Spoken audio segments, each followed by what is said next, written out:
ஜப்பானின் முதல் பெண் பிரதமராக லிபரல் ஜனநாயக கட்சித் தலைவர் சனே தகைச்சி தேர்வாகியுள்ளார்.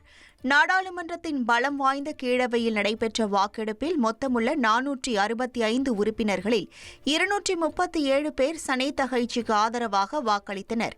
பெரும்பான்மையை விட கூடுதலாக 5 வாக்குகளை அவர் பெற்றதால் ஜப்பான் பிரதமராக தேர்வாகியுள்ளார். கடந்த ஜூலை மாதம் நடைபெற்ற பொதுத் தேர்தலில் ஆளும் ஜனநாயக கட்சி பின்னடைவை சந்தித்ததால் ஜப்பான் அரசியலில் குழப்பமான சூழல் நிலவியது. மேலும் அந்நாட்டு பிரதமர் ஷிகேரு இஷிபா தனது அமைச்சர்களுடன் கூண்டோடு ராஜினாமா செய்ததால் கூட்டணி கட்சிகளின் ஆதரவுடன் ஜப்பானின் முதல் பெண் பிரதமராக அந்நாட்டின் இரும்பு பெண்ணாக போற்றப்படும் சனே தகைச்சி தேர்ந்தெடுக்கப்பட்டார். இதன் மூலம் அந்நாட்டில் கடந்த 3 மாதமாக நீடித்த அரசியல் குழப்பம் முடிவுக்கு வந்திருக்கிறது.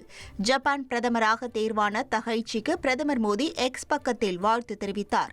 இருதரப்பு உறவை வலுப்படுத்துவதில் தாம் ஆர்வமுடன் இருப்பதாக எக்ஸ் பக்கத்தில் பிரதமர் மோடி கூறியுள்ளார். மகளிர் ஒருநாள் கிரிக்கெட் பேட்டர் தரவரிசையில் இந்திய வீராங்கனை ஸ்மிருதி மந்தனா தொடர்ந்து முதலிடத்தில் நீடிக்கிறார்.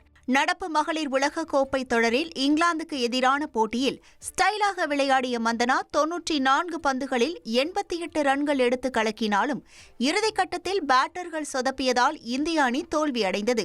குறிப்பாக நடப்பு உலக கோப்பையில் அடுத்தடுத்து அரை சதங்களால் தரவரிசையில் 85 புள்ளிகளை கூடுதலாக பெற்ற மந்தனா 809 புள்ளிகளுடன் முதலிடத்தில் நீடிக்கிறார். இங்கிலாந்து வீராங்கனை நாட் ஸ்கைவர் பிரண்ட் 726 புள்ளிகளுடன் 2வது இடத்தில் நீடிக்கிறார். ஆஸ்திரேலிய கேப்டன் ஆலிசா ஹீலி ஒரு இடம் முன்னேறி 718 புள்ளிகளுடன் 3வது இடத்தை பிடித்துள்ளார். இனி செல்லும் இடமெல்லாம் செய்தி.